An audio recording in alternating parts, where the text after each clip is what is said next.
आप सभी लोगों का स्वागत है फिर से एक बार इस बार ट्रिक जोन में। आशा करता हूँ सभी लोग सही सलामत होंगे। तो चलिए शुरू करते हैं आज का वीडियो, जो कि खास तौर पे देखें तो चौथा ओडीआई मुकाबला बहुत ही महत्वपूर्ण ओडीआई था, क्योंकि 5 ओडीआई मैच की सीरीज में ऑस्ट्रेलिया और इंग्लैंड के पास मौका था। खासतौर पे ऑस्ट्रेलिया के पास मौका था कि ये ओडीआई मैच जीतकर सीरीज अपने नाम करे, लेकिन वहीं पे हुआ टॉस जीतकर पहले गेंदबाजी करने का फैसला इसलिए लिया क्योंकि आखिर में बारिश के कारण मैच घटकर 50 से 39 ओवर का मैच कर दिया गया, जिसमें से पूरी तरीके से दबाव इंग्लैंड के ऊपर था, क्योंकि यह मुकाबला एक तो लॉर्ड्स में था, ऐतिहासिक मैदान था, और ये एक ऐसा पल था कि यहाँ पे पहला बल्लेबाजी करते हुए, क्योंकि बारिश का मौसम था, कंडीशंस गेंदबाजों के लिए थोड़ा बहुत अनुकूल हो सकता था पहले गेंदबाजी करते हुए, लेकिन वहां पे शुरुआत जो किया इंग्लैंड के बल्लेबाज, हालांकि 3 बदलाव ऑस्ट्रेलिया के खेमे में थे, जहां पे हेड, जॉश इंग्लिश और एडम जंपा की वापसी हुई, तो अच्छा खासा इंक्लूशन था, क्योंकि यहाँ पे सीरीज जीतने के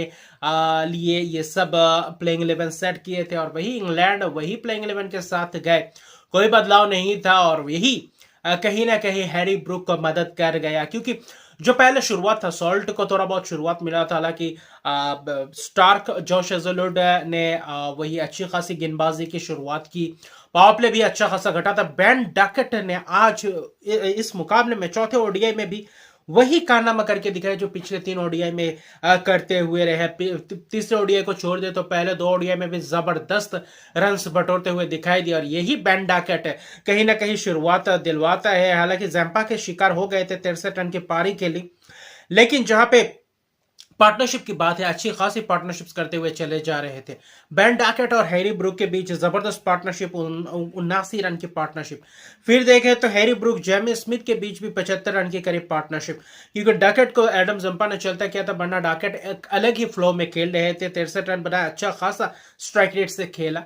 बाकी हैरी ब्रूक जब आए कप्तान ने पूरी तरीके से ताबड़तोड़ अंदाज में बल्लेबाजी करते हुए दिखाई दिया, और वही जो शतक के पारी खेलकर आए थे, लग रहा था कि वहां से ही कहीं ना कहीं शुरुआत कर चुके थे, और कम ओवर्स का ये मैच था, तो इसमें आपको ज्यादा से ज्यादा रन बटोरना था और बड़ा लक्ष्य देना था ऑस्ट्रेलिया को, क्योंकि उनके पास फायर पावर था, और वही हैरी ब्रूक सफल भी रहे। हालांकि शतक से चूक गए 87 रन की पारी के लिए सिर्फ और सिर्फ 58 गेंदों में, और 58 गेंदों में जहां पे 11 चौके 1 छक्के लगाए, 150 के स्ट्राइक रेट से ताबड़तोड़ और बहुत ही जबरदस्त शॉट्स लगाते हुए दिखाई दिए हैरी ब्रूक द्वारा। हैरी ब्रूक जब जब क्रीज पे डटे रहते तब तक अच्छा खासा फ्लो में रन बटोरते हुए दिखाई देते। जेमी स्मिथ ने भी अच्छी खासी कोशिश की थी 39 रन की पारी के लिए, और बाकी था शो लिविंगस्टोन का। जब लिविंगस्टोन आया, लिविंगस्टोन पूरी तरीके से जैकब बेथल के साथ मिलकर जो कारनामा करके दिखाया, लिविंगस्टोन ने जो फायर पावर, जो रिकॉर्ड तोड़ते चले गए लॉर्ड्स के मैदान में, सबसे तेज अर्शतक के पारी के पहले इंग्लैंड के खिलाड़ी बने, इतना तेजी से अर्शतक के पारी खेला, वही छक्के और चौकों का बौछार कर दिए थे।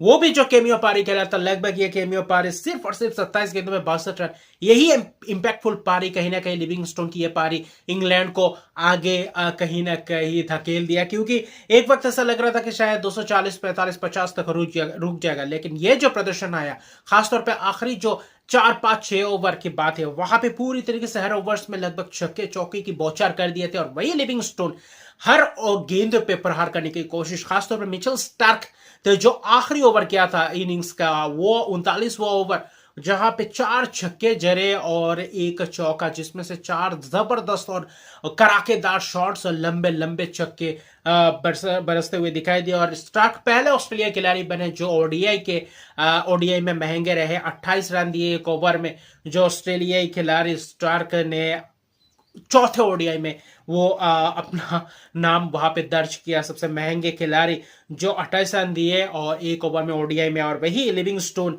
क्या जबरदस्त 7 छक्के एक इनिंग्स में लॉर्ड्स के मैदान में, इससे पहले एंड्रयू फ्लिंटॉफ ने किया था, वही उनके खासतौर पे देखे तो बराबरी पे खड़े हैं, तो अच्छा खासा ये रिकॉर्ड्स बनते हुए दिख रहे हैं। और यही लॉर्ड्स का मैदान है जहां पे 12 छक्के ले गए एक इनिंग्स में, इससे बड़ी बात कह सकते हैं। जो आखिरी पार्टनरशिप था, खासतौर पे माफ कीजिए, जैकब बैथल और लिविंगस्टोन का, यही पारी पूरी तरीके से कहीं ना कहीं सफल था, और यही पार्टनरशिप पूरी तरीके से मदद कर गया, क्योंकि 12 छक्के लॉर्ड्स के मैदान में ओडीआई में ये पहली बार हुआ। 312 रन बनाए, जो 39 ओवर का मैच है, 312 रन बनाए इंग्लैंड ने वहां पे लॉर्ड्स में सबसे ज्यादा रन से बटोरे ऑस्ट्रेलिया के खिलाफ। ये भी एक अच्छा अचीवमेंट रहा। सिर्फ 5 विकेट गए थे। आखिरी विकेट की पार्टनरशिप जो था 71 रन का 42 रन पे 42 गेंदों में 370 प्लस पार्टनरशिप, एक में लगभग 68 का पार्टनरशिप। तो अच्छा खासा पार्टनरशिप से मैच में कहीं ना कहीं धकेल देते। 312 रन जो बनाए बहुत ही महत्वपूर्ण रन साहब। वहां पे महंगे रहे सभी खिलाड़ी। 2 विकेट जंपा को भले ही मिले हो, लेकिन थोड़े बहुत महंगे रहे। और मैक्सवेल को भी 1 विकेट मिला था, लेकिन 10 के एवरेज से रन दिए। मिचेल स्टार्क आखिरी ओवर में पूरी तरीके से महंगे साबित होते हुए दिखाई दिए, वरना अच्छा खासा उनका चल रहा था इकोनॉमी। और बाकी हेजलवुड ने किफायती स्पेल के 8 ओवर में 40 रन, 1 मेडन 1 विकेट। तो बाकी सभी को महंगे साबित हुए। मिचेल मार्श ने भी बीच में आकर 1 विकेट चटकाया था, लेकिन पूरी तरीके से वो दबदबा बनाए रखे नहीं रख पाए, जो तीसरे ओडीआई से इंग्लैंड ने वो जो लय पकड़ चुका था। हालांकि 39 ओवर में चाहिए था 313 रन का लक्ष्य। जब हेड और मिचेल मार्श कप्तान ने जो शुरुआत की थी, ऐसा लग रहा था कि अलग ही कारनामा, फिर से वही हेड का बल्ला चलते हुए दिखाई दिया। ऐसा लग रहा था कि हेड फिर से वही कारनामा कहीं ना कर दे, क्योंकि दोनों जो खिलाड़ी थे शुरुआत ऐसा दे चुके थे। वहां से ऐसा लग नहीं रहा था कि ऐसा कोई मुकाबला वहां पे कर सकते हैं और इंग्लैंड की टीम। लेकिन वहां पे जो विकेट गया मिचेल मार्श का 68 रन, पावर प्ले अच्छा खासा घटा था। 68 पे पहला विकेट ट्रेविस हेड का, उसके बाद कहीं ना कहीं विकेट गिरने का सिलसिला चला गया था, क्योंकि 34 रन बनाए थे, अच्छा खासी स्ट्राइक रेट से बना रहे थे। और वहां पे ही ब्राइडन कर्ट्स ने सफलता दिया। फिर से एक और बार ब्राइडन कर्ट्स ने पहला विकेट जो ब्रेक थ्रू दिलाया, और वहां से कहीं ना कहीं सिलसिला शुरू हुआ। मैथ्यू पॉट्स ने शुरुआत तो किया था, रन से बटोरते हुए दिखाई दिया, लेकिन मैथ्यू पॉट्स फिर से एक और बार कारनामा शुरू करते हुए दिखाई दे। मैथ्यू पॉट्स ने बाद में दबदबा बनाया और पूरा अपना जलवा बिखेरा गेंदबाजी में। और वहां कंडीशंस का भी अच्छा खासा फायदा उठा, क्योंकि वहां पे तेजी से रन बटोरने की कोशिश में कहीं ना कहीं फंसते हुए चले जा रहे थे। और वहां पूरी तरीके से तेज गेंदबाज जोफ्रा आर्चर, ब्राइडन कर्ट्स और मैथ्यू पॉट्स ने पूरी अपना तजुर्बा निभाया, और वही पूरी तरीके से और वही वो तजुर्बा दिखाई दिया। और वही इंग्लैंड फिर से वही जो पीछे से आकर बार करते हुए दिखाई दिए, क्योंकि एक ऐसा रिकॉर्ड्स बना आखिर में जाकर 126 रन बना पाए, ऑल आउट हो गए। 24.4 ओवर में अभी भी 15 ओवर की लगभग शेष थी। वहां पे लोएस्ट ओडीआई में भी 100 खासतौर पे देखे तो 86 रन से इंग्लैंड ने जीता। ये एक बहुत ही बड़ी जीत है और बहुत ही बड़ी हार है इंग्लैंड के लिए। ये भी एक बात, 186 रन की जीत 39 ओवर के मैच में 312 रन बनाना, ये कोई आसान बात नहीं है। ये भी एक अच्छी खासी खासतौर पे देखे तो ये दूसरा उनका ऑस्ट्रेलिया का लोएस्ट स्कोर है, जहां पे 126 पे ऑल आउट हुए हैं। उससे पहले साउथ अफ्रीका के खिलाफ 107 पे ऑल आउट हुए थे। तो ये भी कहीं ना कहीं, और 50 प्लस रन बनाने के बाद इतना लोएस्ट टोटल बनाया नहीं था, जहां पे 126 रन पे सिमट गए। और कहीं ना कहीं दाद देना पड़ेगा गेंदबाज मैथ्यू पॉट्स, 4 विकेट चढ़ के 8 ओवर में 2 मेडन 38 रन देकर 4 विकेट।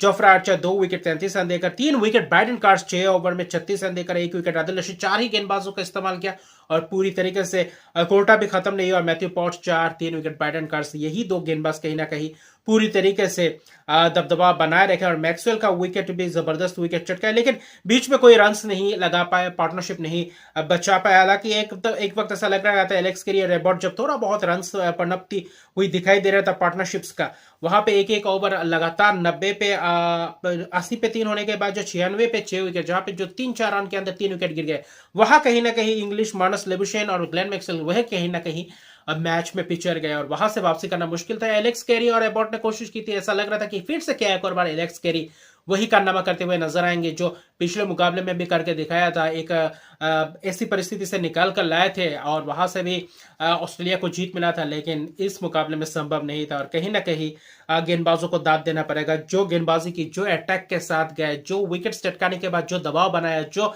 एग्जीक्यूट किया प्लान्स को, वही पूरी तरीके से सफल भी रहे और वहां से वापसी करने का बिल्कुल भी मौका नहीं दिया। और 4 मैच की ओडीआई से 5 मैच ओडीआई मैच की सीरीज में 4 ओडीआई मैचेस खत्म हो चुके हैं, 2-2 की बराबरी पे है, सीरीज लेवल पे है। और आखिरी ओडीआई मैच और भी रोमांचक होने जा रहा है और बहुत ही बेहतरीन मुकाबला होगा। आखिरी ओडीआई रविवार को होगा ब्रिस्टल के मैदान में। क्या इंग्लैंड बाजी मार गया, फिर ऑस्ट्रेलिया किसी भी तरीके से वापसी कर सकती है इस सीरीज में, या फिर T20 मैचेस में जैसे सीरीज बराबरी पे खत्म हुआ था, यहाँ पे ऐसा नहीं लग रहा कि 5वें ओडीआई में बारिश का कोई आशंका है, लेकिन फिर भी जबरदस्त मुकाबले होने वाले हैं। तो मिलते हैं अगले वीडियो में, अभी के लिए इतना। मेरे चैनल को सब्सक्राइब नहीं कर तो मेरे चैनल को सब्सक्राइब कर दीजिए, लाइक कमेंट जरूर कीजिए। तब तक के लिए गुड बाय।